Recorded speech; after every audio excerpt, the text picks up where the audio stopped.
Hello, good afternoon. My name is John O'Connor. I'm Regent of Blackfriars. And on behalf of Blackfriars Oxford, I'm delighted to see so many people here to launch the new book by Father Bruno Clifton, Family and Identity in the Book of Judges, published by Brill. There are also others participating online. Father Bruno was educated at, among other places, the Pontifical Biblical Institute in Rome, where he gained his license in sacred scripture, and at the University of Cambridge, where he achieved his PhD. His priestly ordination studies were at Blackfriars Oxford. The PhD thesis from Cambridge forms the basis of the new book. The format for this event is that Father Bruno will speak, which will be followed by a response from Father Oliver Keenan of Blackfriars Oxford, the Aquinas Institute, and there will then be some opportunity for Q&A. Before Bruno speaks, may I say that as well as an erudite and considered work, Family and Identity in the Book of Judges is beautifully written and clear. Such lucid prose reflects a number of things: clarity of purpose, hard work and careful crafting, and a desire to communicate, all qualities found in a good preacher as well as in a very fine scholar. Without further ado, I hand you over to Father Bruno Clifton.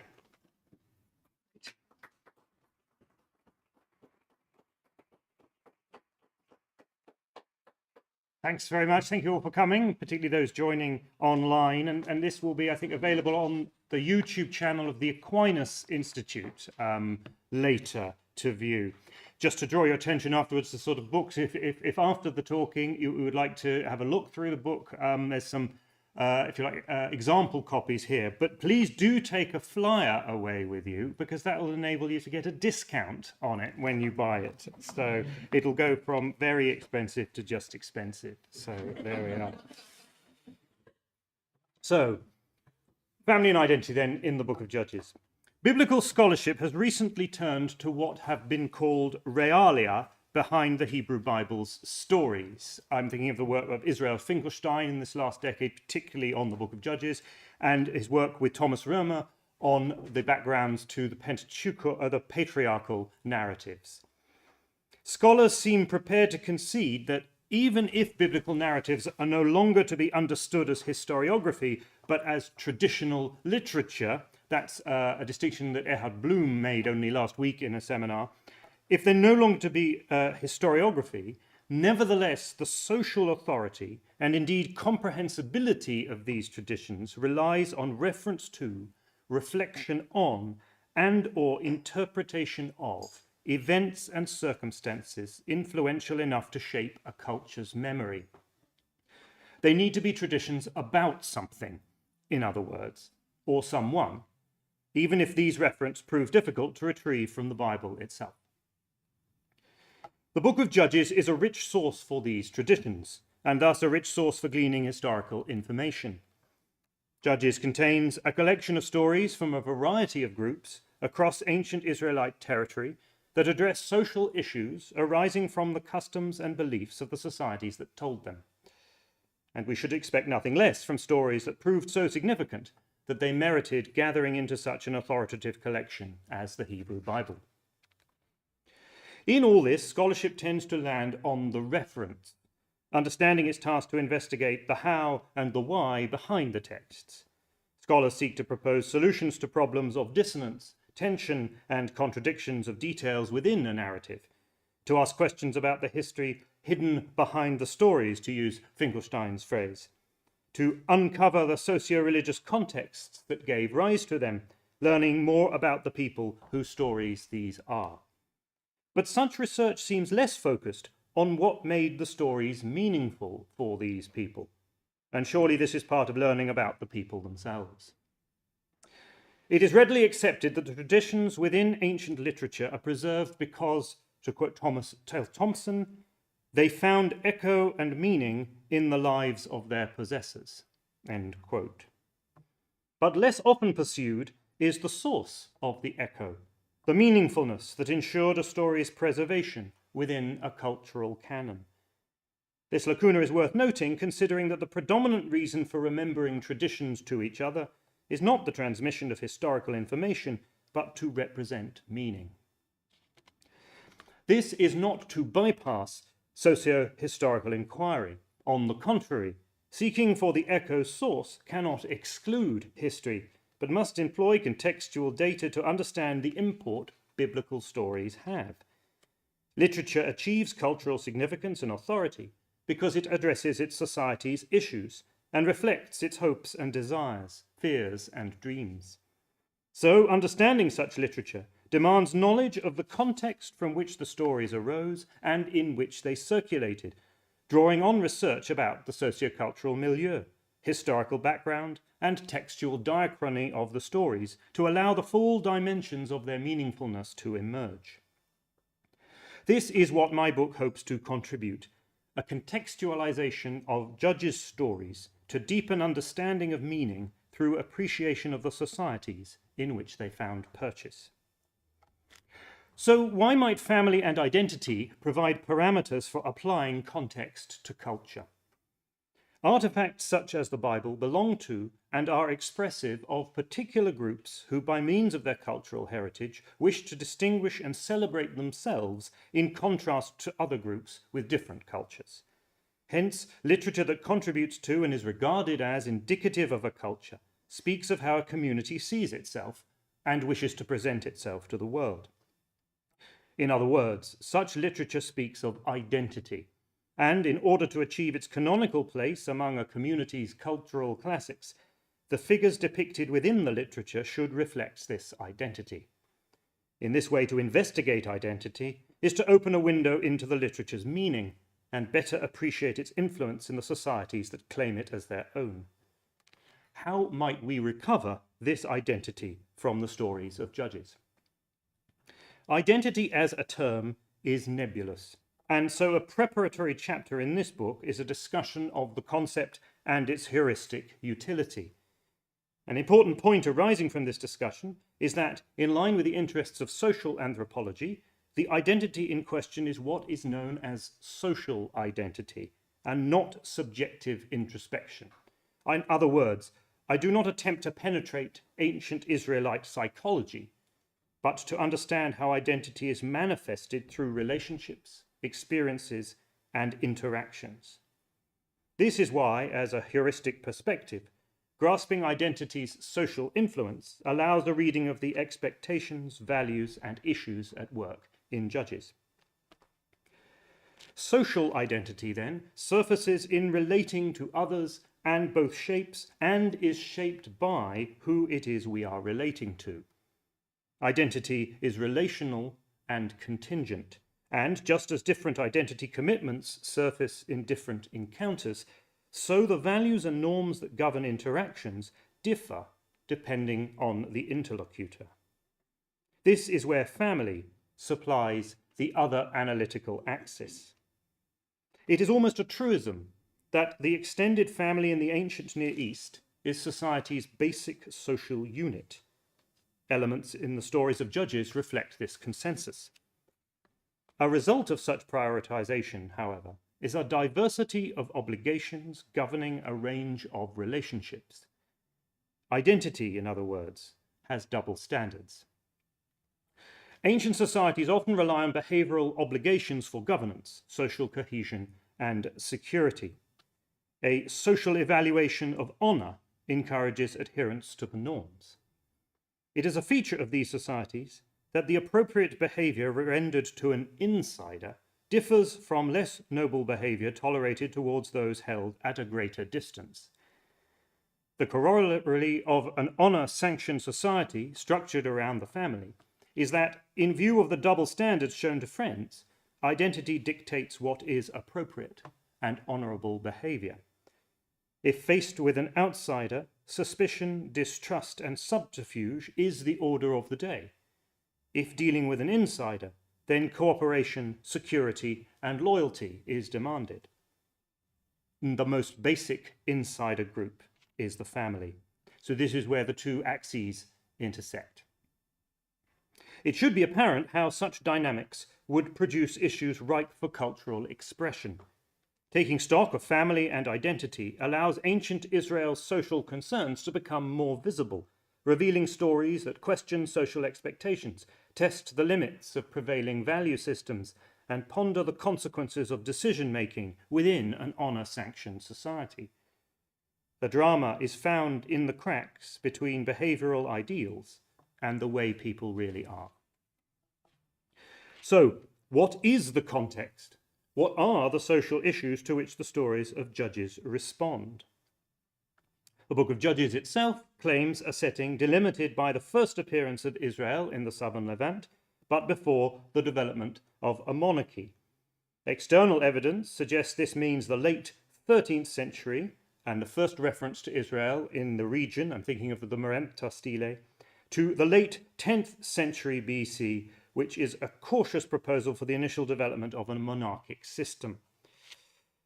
That's the setting for the book, but of course the stories within the book draw on this setting. So scholarship suggests an 8th century date for an initial collection of written folklore compiled into the book of Judges no earlier than the 7th century, although revision likely continued into the Persian period and even beyond.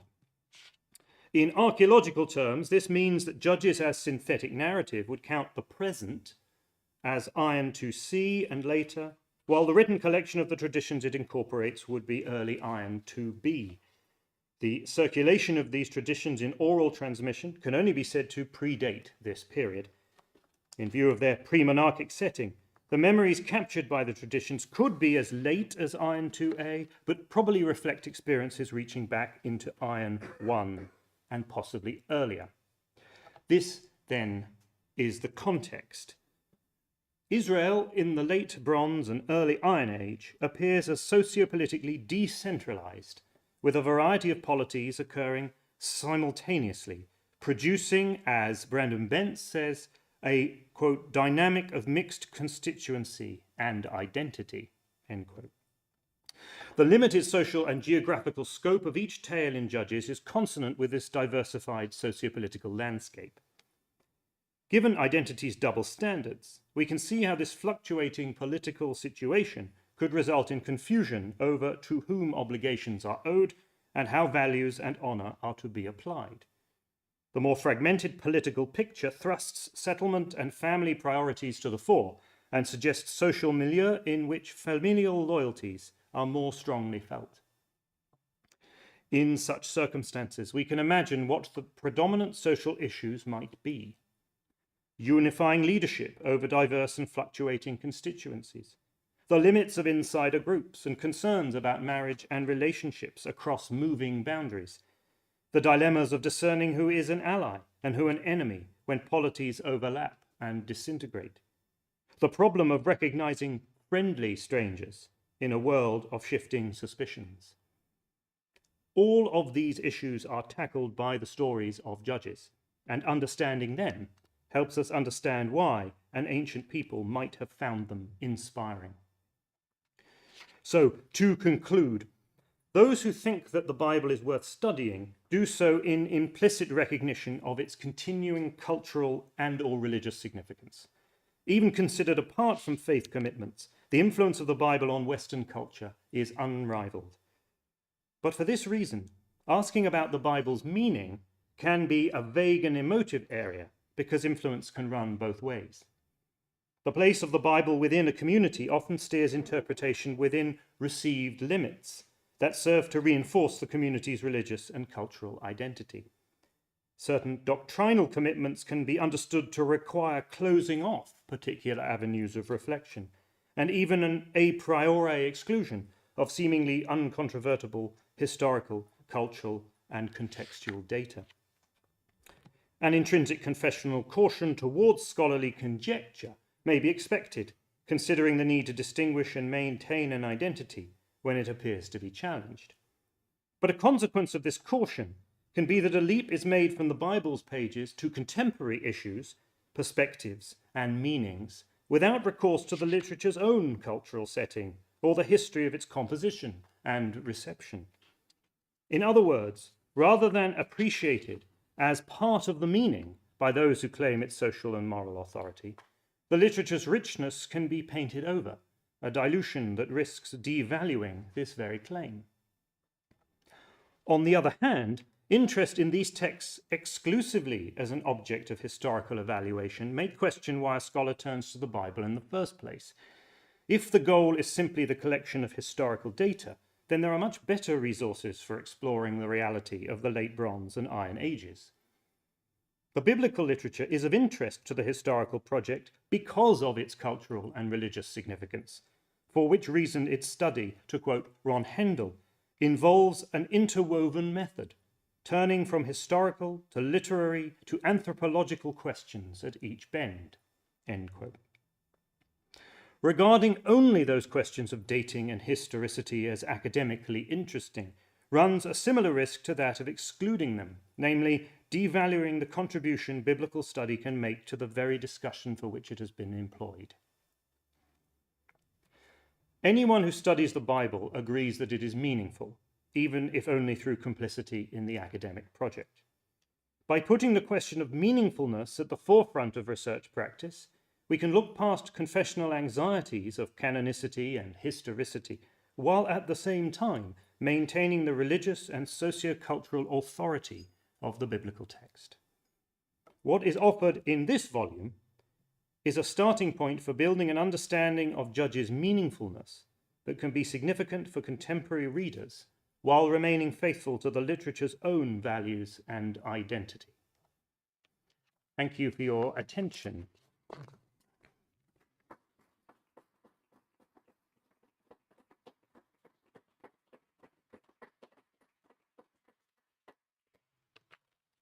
Thank you, Bruno. I must admit a certain amount of trepidation on the part of a systematic theologian when invited to respond to historical biblical study. I have to admit that for more systematic theologians than I would be comfortable, Iron 2A is a golf club rather than a significant period of time.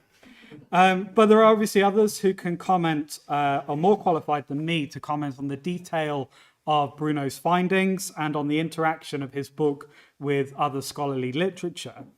But I'm honoured to have the opportunity to respond to you, Bruno, because I think characteristic of the type of theology that characterises our order and characterises this house of study is a fruitful interaction between biblical study and theology proper. So in that spirit, and taking a general stand against siloisation, I wade into the fray.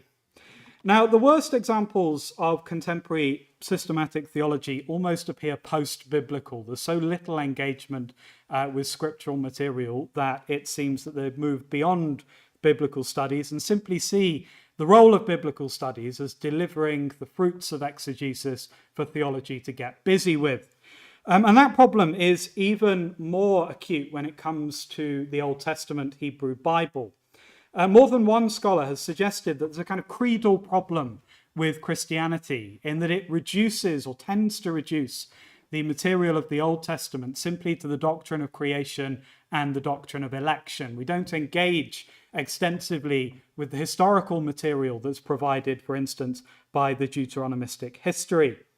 But even in a work that is robustly exegetical, and I think now of Karl Barth's work, Church Dogmatics, which has wonderful detailed exegeses, the Hebrew Bible is not particularly neglected, but the Book of Judges is.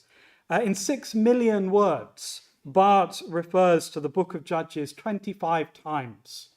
And most of those are concerned with the angel of the Lord, who appears in chapters 2, 6, and 13 of the book. And to contextualize this, there are 10 times as many references in Barth to Genesis 1, verse 1, than there are to the entire book of Judges. And there are a further at least 1,000 citations of Genesis chapter 1 throughout Barth's corpus. It's extraordinary neglect, though Judges, in fact, does better than the Song of Songs, which is cited only 11 times, but we can speculate about why that might be. Now, counting citations, of course, is invidious. It doesn't really demonstrate very much, but it does seem clear to me that the Book of Judges has played relatively little role in shaping the structure of Catholic theology and theological reasoning. And to some extent, that neglect surprises me because there's a real obvious analogue between the state of the church, the existential situation of the church, and the existential situation of the people of Israel in the book of Judges. Both live in this suspended reality between the conquest and the coming of the kingdom. And both have to discern a pilgrim identity by way of experiments in fidelity that so often go wrong, and by negotiating various provisional forms of governance and authority. So in seeking to address the questions that arise in a fragmented age, an age which is marked once again by social forces of distrust and suspicion and social distanciation, Bruno's work, for me, undoubtedly shows the value that a theologian can derive from entering imaginatively into the inspired world of the book of Judges. But there's also a particular reason why I think it's fitting for a systematic theologian to respond to Bruno's book. And that's that it seems to me that Bruno is inviting precisely such systematic reflections, in that his conclusions propose to us a method for reading the Bible, a method that the book itself exemplifies and embodies in a particularly acute way, but a method which I think could be ported to other regions of theology and possibly even to the humanities more broadly. And so in assessing Bruno's book and its value for systematic theology, I think we need to focus both on the matter, what Bruno says, and in the way in which he says it, the form. We need then to ask two distinct but intrinsically related questions. Are his findings valid, and is the method that he proposes fruitful? Now, before going any further, I hope Bruno isn't too offended if I try and summarize his book in a tweet-length statement. And I realize that this is taking a kind of Mark Rothko broad brush to his realistic textual scrutiny and delicate sociological analysis. But anyway, here we go. The intrinsically connected categories of family and identity form two axes of an interpretative horizon, across which the text of the book of Judges becomes porous to its original historical context and thereby opens itself up to fresh theological interpretation. One character over a tweet, but that will do.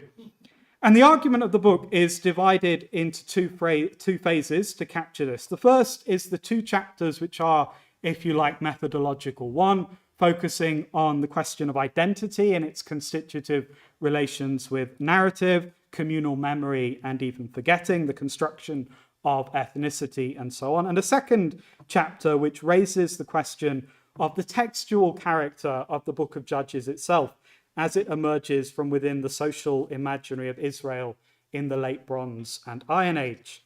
And that first phase forms a kind of gateway through which we're invited to walk into the analysis of four distinct episodes in the book of Judges, where we see a clash between family identities and the other.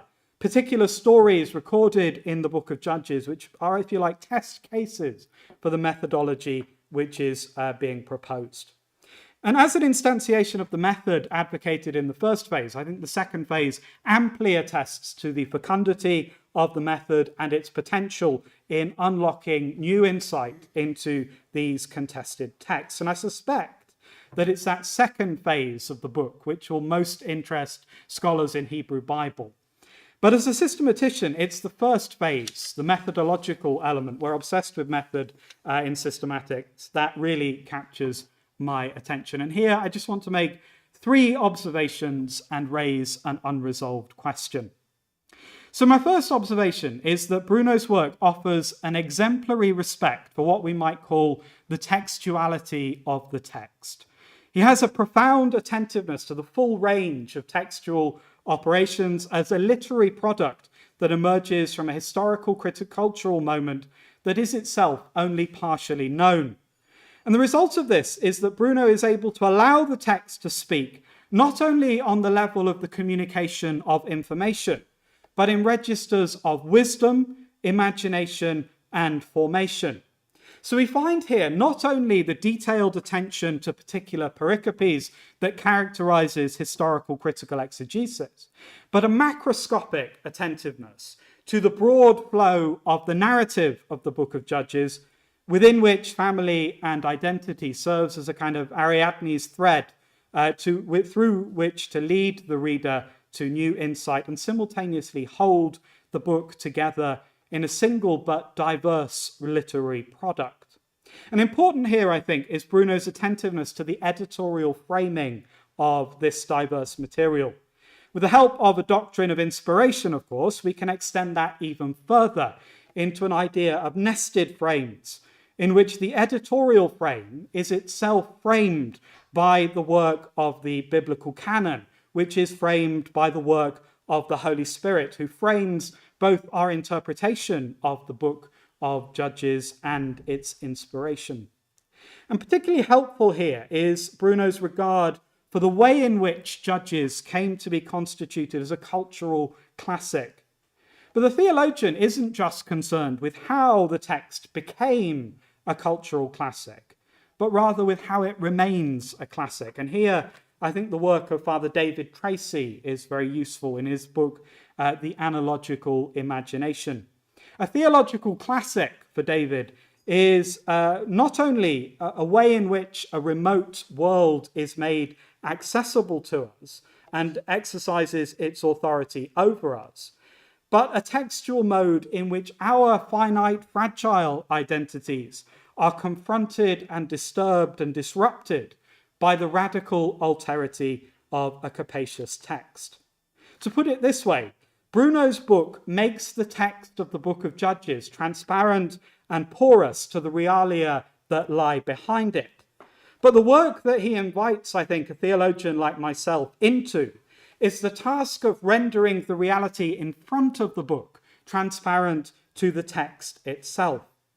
And thereby the cracks of Judges' editorial frame, of which Bruno speaks, are opened to become a kind of frame for us, a frame within which our identities can be worked through and interrogated, lived and discerned, as if within the lines of the text. And this brings me on to my second observation. Bruno finds an extraordinary and enormous value in textual blemishes, in the complexity of a text which is composed and which is itself a product of finite, fragile human composition. And this mirrors the reality of which he spoke. The drama is found, he says, in the cracks between ethos and practice. There is an arresting tension between behavioral ideals and the way people really are. And the text of the Book of Judges, as Bruno presents it, speaks in the register of wisdom and formation, I think, precisely because it opens up that kind of world of semantic complexity, a world of questioning, of testing, of pushing the boundaries and the limits of our understanding. And given the generativity of all of that, the cracked nature of the text of Judges corresponds to the cracks in the community that canonized it. And it ought not be kind of papered over by whatever account of verbal inspiration a theologian might develop. And so Bruno rightly speaks of an occasional confessional anxiety that might, in a way, foreclose our entry into the complexity of such a blemished text. But for the theologian, the solution to those kinds of anxieties is actually not to be found in relinquishing the confessional frame, but rather in a kind of more capacious and realistic theology of scriptural inspiration.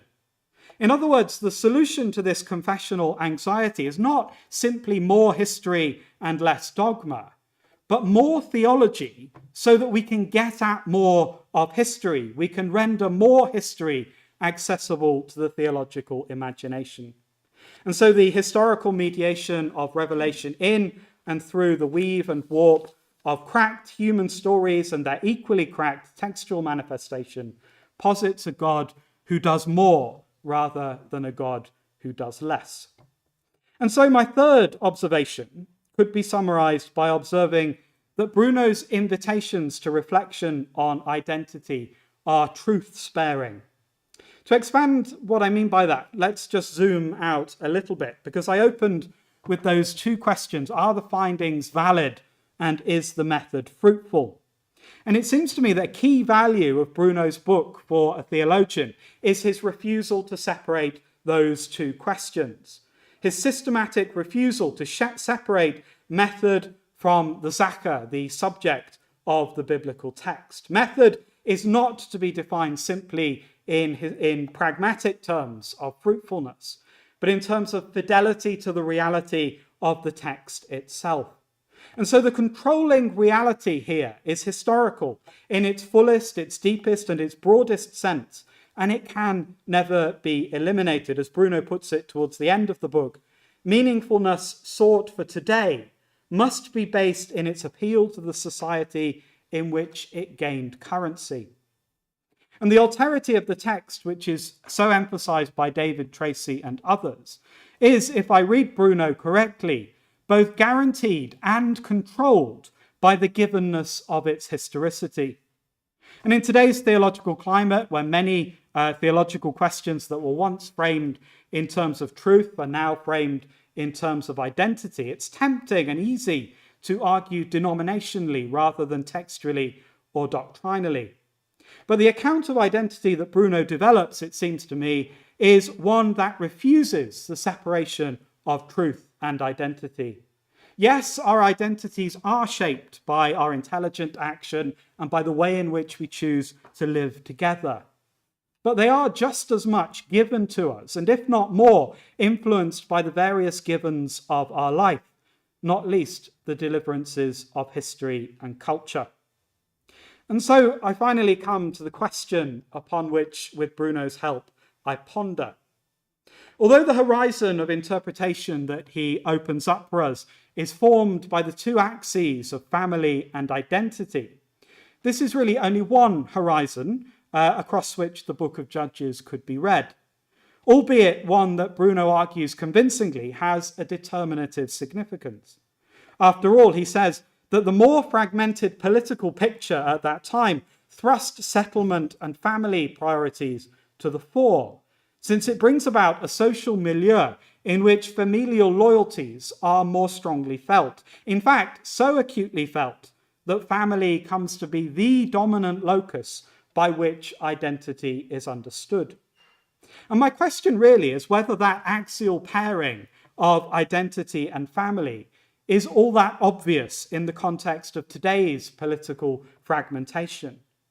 And if family is not the intuitive and relatively unreflective source of objective identity that Bruno argues so convincingly it was in the past, to what fixed point are the identity pains of our present social and political fragmentation now being projected? Now, of course, we're a long way from the book of Judges at this point.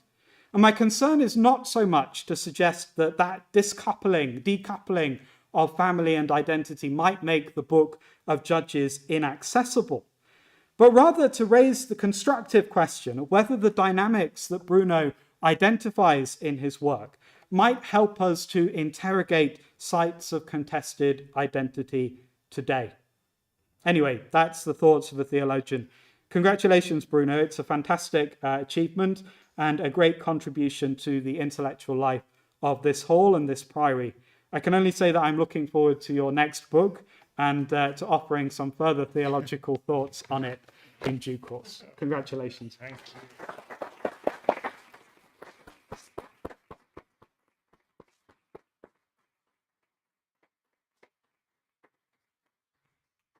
you. Thank you very much for that. We have some time for